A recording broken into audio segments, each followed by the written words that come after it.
Salam dostlar, my name is Mubais Ashar. I'm going to speak to you guys in English because my Farsi is not very good. مثلا کوشش میکنم که فارسی در بزنم شما چرانه. Zarifi John, I have one simple question. It may not be so simple, but it's a very powerful question.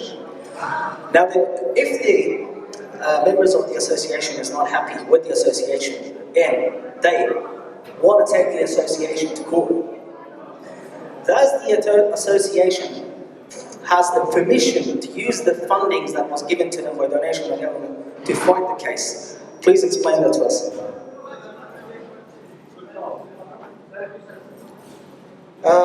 سوالشان البته یک سوال کاملا حقوقی است و سوال است که ما می‌خوایم پیش از اینکه ظریفیش برای از این سوال جواب بدن یک چیزی را می‌خوایم که روشن بسازیم. سوالات زیادی هم در فیسبوک از ما شده بود که شما پلنتیف هستید. جواب ما هست نه، ما پلنتیف نیستیم، ما یک کاندید کاملا مستقل. شما دیدین بیوگرافی هر کدام دیدین که افراد مسلکی، افرادی که واقعا علاقه‌مند با کمیونیتی خود دارن، برای یک کمیونیتی که واقعا اتفاق مردم در اونجا تمثیل شده باشن. سوال مسلکیه که از چون بود حقوقی داره و بستگی به ما هیچ نداره.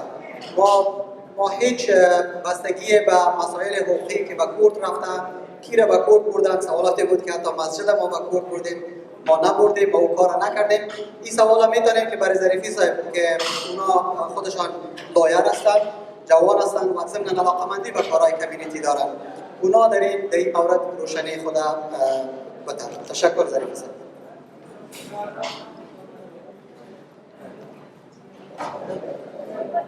Good evening, ladies and gentlemen, respected members of the community and elders. Thank you very much for this opportunity that you've given me today to address some very important questions about the community that I am a member of, that I have been fighting for its best interest of since I was very, very young. But before I go on to answer this question, it's probably it will be good that I can give you some information about myself. So some of you that doesn't know me will get some idea as to who I am and what I do. I am a human rights lawyer. I fight for the rights of those that are the most vulnerable in our community. I fight for the rights of those in detention centers. Most of them are my Afghans. I'm a founder of Gun Migration, a consultancy that assists those that can't afford legal advice in detention centers. Now, we are very limited to what support we can offer, but we as Afghans believe that is our duty to do our best for the community, and that is what is bringing me here today. Now, the question that is to me is that whether first of all, whether the community members have a right to take the association to the court. The answer to that is that the Constitution, the Model Rules 2018, that is applicable to the association at present, gives the members a right to take its grievances to the court if the association affairs are not being handled in accordance to the Model Rules or the Association Incorporation Act. Now, the second question was whether the members currently that are before the court can use community funds. Now, the answer to that is not very simple. The answer to that would be that if the association itself is in trouble. Now, when we talk about association itself, if the association itself is in trouble, then the association must pay for its legal fees. But it appears that from the decision of Justice Parker that was before in the association just recently, it appears that the court termed this issue at the court that it was between two different groups. A group of defendants, which there's 11 members. Some of them are elected members of the association, and there was 13 plaintiffs. So at this stage, my understanding of the law is that the fees for the legal fees must be paid by the members themselves rather than the association. But that is a question that could be decided at a later stage in the court. Now, I have had an opportunity to talk to many members of the community over the last couple of weeks since this decision has come out, and there were some members that were concerned about the mosque being in the court, and they had a whole lot of questions. So what I did was I prepared a summary of the proceedings that has been before the Supreme Court to give you all a better idea of what it is. I must clearly tell everyone that I am not affiliated with any group. I do not represent the interest of plaintiffs, and I don't represent the interest of defendants.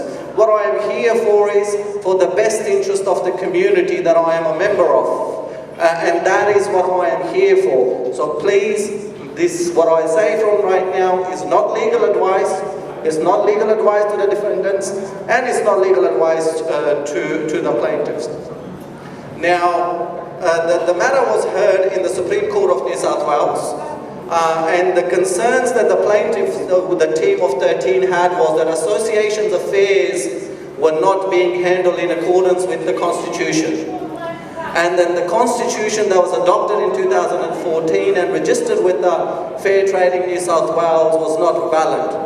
Now that was the question that was put to the court sometime in November 2019. So this was quite a long time ago.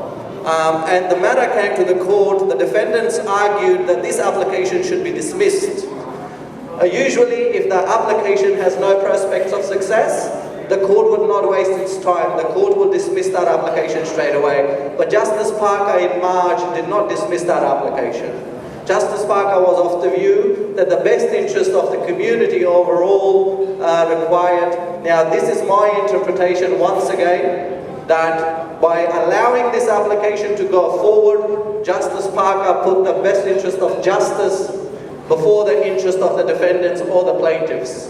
Nonetheless, there was quite a few plaintiffs that were added, and it was decided that this issue was between the defendants, a group of individuals, and plaintiffs, a group of individuals. AXA was told to be neutral. The association had no role but to sit on the sidelines and watch what was happening. And from that point, there was the concerns of the plaintiff, as I put it to you, was two. One of them was a constitution adopted in 2014, and therefore, if that was invalid, by its invalidity, the positions that were occupied by the current members were vacant in law, which meant that the people that were in charge of the committee now were not validly elected. And there was in May 2020, an election was announced by the current committee members, and what they wanted to do was they wanted to proceed on the basis of the 2014 constitution. And this matter had to be quickly come before the court because the election was to be held on 10th of July 2020. On 9th and 10th of July 2020, Justice Parker heard the matter over the 2 days hearing. And His Honour, His Honour found that the 2014 constitution that was recorded by Fair Trade New South Wales, and it was on its register, was not valid. It was not passed by the general meeting. It was signed. The form was signed by Mr. Sharif Amin, who is unknown to me, who had acted as a public officer of the association. Now the problem with that is that by doing so, without having any authority to do so, that constitution was invalid. And the second issue is that because it wasn't passed in the general meeting of the association, it was invalid. And therefore, what that meant, and this question was not decided by the court, but the court was of the view that because the foundation was wrong, of the constitution was not correct, and it was invalid, the election of the members that were at the time in power were also potentially, now the answer is potentially because it wasn't determined. Nonetheless, the differences, the main differences, and I think this is very important so you know this was the key reasons that led to the decision of the court. The 2004 constitution allowed the committee to hold a general meeting every 3 years. 2014 constitution allowed the committee to hold a general meeting every 3 years. This also meant that every 3 years there was supposed to be an election. The second issue was that the office bearers were to be elected by a group of individuals. The third issue was that there was 4 office bearers and there was 8 ordinary members. And the election was to take place under the watchful eye of supervisory group elected by the committee. But because the constitution was invalid, the actual law model rules has very different provisions to what they had in the constitution. Firstly, in terms of the annual general meeting, it must be held every year. And it must be, as Yvonne put it earlier, that it must be held within 6 months of the end of the financial year. And in that general meeting, there was to be an election for a new committee. None of that happened over a period of 6 years, from what the court document tells me. Now, the second issue was the election of members. The nomination of candidates, the Rule 15 says that nomination of candidates must be direct. So when we say that I'm standing for a president, you must nominate yourself for the president. You must be elected by the general community for the president, not by a group of people that have been elected. So that was another big thing. And the third thing was, which is very important, is that the law only allows you to have 7 members. You need 4 office bearers. You've got the president, vice president, treasurer and a secretary, and you've got 3 members, 3 ordinary members.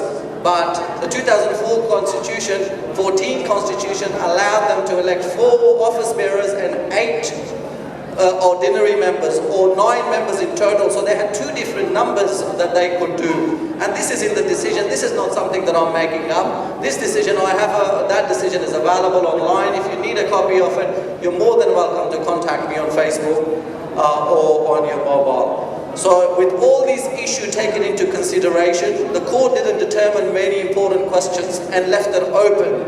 And those questions could be determined at a later stage. Some of those questions relate to the financial dealings of the association. Where is the money? Was the money spent on the objectives of the association? Was the money that was raised through the association? Did it meet the needs of the people that the association, when it was founded, said that it will do so? So these questions are going to be very, very important. The second question is about financial reports.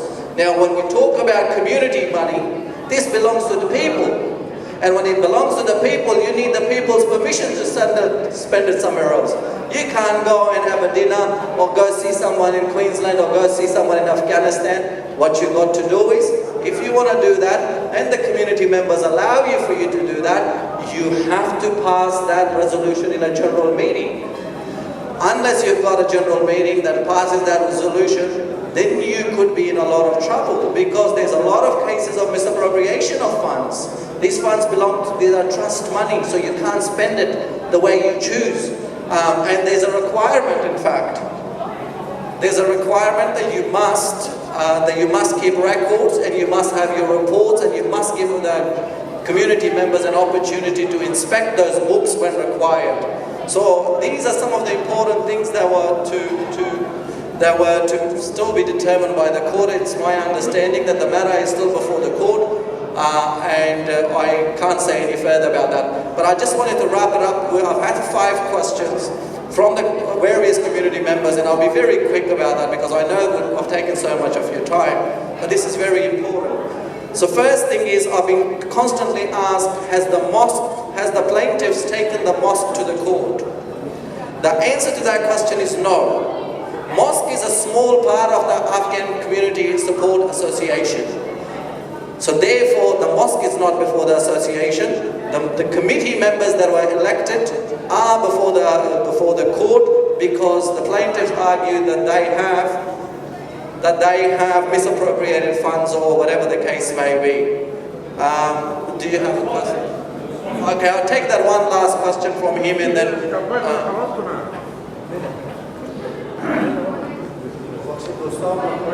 سوال می‌کنیم وقتی که کسی لیگل پروبلم داشته باشه، حق انتخاب داره نداره؟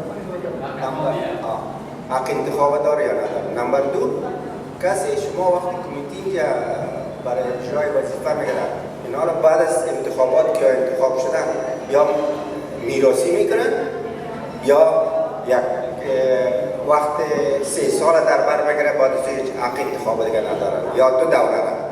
ببخشید.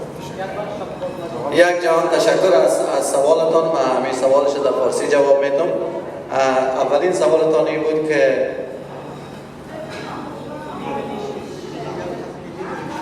اولین سوالتان درباره لیگالیشی بود. کسی که پیش کورت باشه میتونه باز خود کاندید کنه.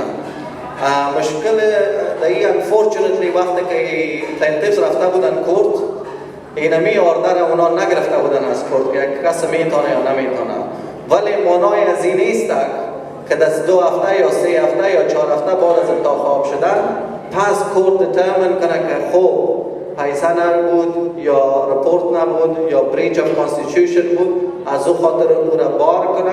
حتی میتونه که او را رفر کنه به پروسیکیوشن، به پلیس و به دیگه ارگانایی که میتونن اونا را چیز کنن، اکانتبیلیتی بیارن. Thank you very much. تشکر یک جهان. خدا کنه که اگر سوال دیگه داشته باشید که میگیریم تا چیز